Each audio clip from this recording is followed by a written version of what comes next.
بسم اللہ الرحمن الرحیم۔ السلام علیکم۔ ساؤتھ ایشیا گلوبل کے ساتھ میں ہوں حبیبہ راشد۔ شامل کریں گے نیوز ہیڈ لائنز۔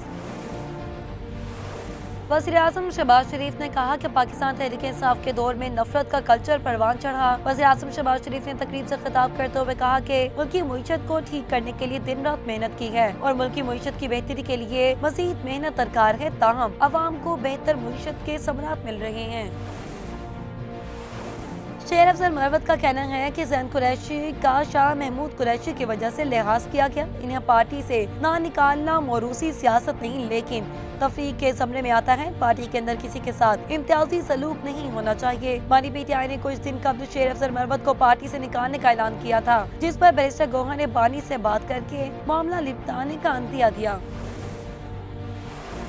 سابق وزیر اعظم اور مسلم لیگ نون کے صدر نواز شریف نے کہا کہ بد تہذیبی، بدتمیزی، بغض اور انتقام کو سیاست بنا دیا گیا۔ کرپشن، معاشی تباہی، مہنگائی اور بدتمیزی تبدیلی کی سوغاتیں تھیں۔ مسلم لیگ نون کے صدر نواز شریف اور وزیر اعلیٰ پنجاب مریم نواز سے پنجاب اسمبلی کے ارکان نے ملاقات کی۔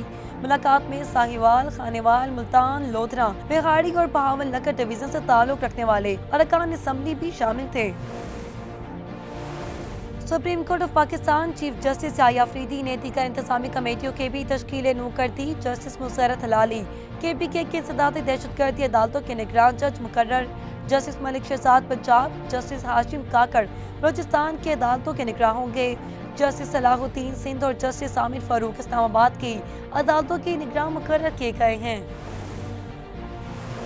تحریک انصاف نے اسپیکر قومی اسمبلی ایاز صادق سے بیک ڈور رابطے بھی ختم کر دیے۔ ذرائع کے مطابق اسد قیصر اور بیرسٹر گوہر سردار ایاز صادق سے رابطے میں تھے، تاہم اب ایاز صادق سے بیک ڈور رابطے بھی ختم کر دیے گئے۔ دونوں رہنماؤں نے مذاکرات کی بحالی کے لیے جوڈیشل کمیشن کے قیام کا مطالبہ رکھا تھا، جبکہ PTI کی مذاکرات سے علیحدگی کے باوجود ایاز صادق نے حکومتی کمیٹی ختم نہ کرنے کا فیصلہ کیا تھا۔ پاکستان کے لیے 40 ارب ڈالر کے معاشی ترقیاتی فریم ورک پر عمل درآمد کا جائزہ لینے کے لیے عالمی بینک کے ایگزیکٹو ڈائریکٹر پر مشتمل وفد اسلام آباد پہنچ گئے۔ بینک کے ایگزیکٹو ڈائریکٹرز کے وزیر اعظم شہباز شریف اور وزیر خزانہ محمد اورنگزیب سے ملاقاتیں شیڈول ہیں۔ اس کے علاوہ وفد وزیر برائے اقتصادی امور ڈویژنز، وزیر منصوبہ بندی اور وزیر توانائی سے بھی ملاقاتیں کریں گے۔ ماریشس کے سابق وزیر اعظم پراوند جگانت کو منی لانڈرنگ اور مالیاتی بے ضابطگیوں کے الزامات میں گرفتار کر لیا گیا۔ ماریشس کے سابق وزیر اعظم پر منی لانڈرنگ سمیت مالی بے ضابطگیوں کے الزامات تھے، جس پر انہیں حراست میں لے لیا گیا۔ ماریشس کی سرکاری مالیاتی جرائم کے حوالے سے تحقیقات کرنے والے کمیشن FCC نے پراوند جگانت کو حراست میں لینے کی تصدیق کر دی۔ الیکشن کمیشن نے بلوچستان سے سینٹ کی جنرل نشست پر انتخابات کا شیڈول جاری کر دیا۔ سینیٹر محمد قاسم کی خالی کردہ نشست پر پولنگ 8 مارچ کو ہوگی۔ شیڈول کے مطابق کاغذات نامزدگی 18 اور 19 فروری کو جمع کروائی جا سکیں گی۔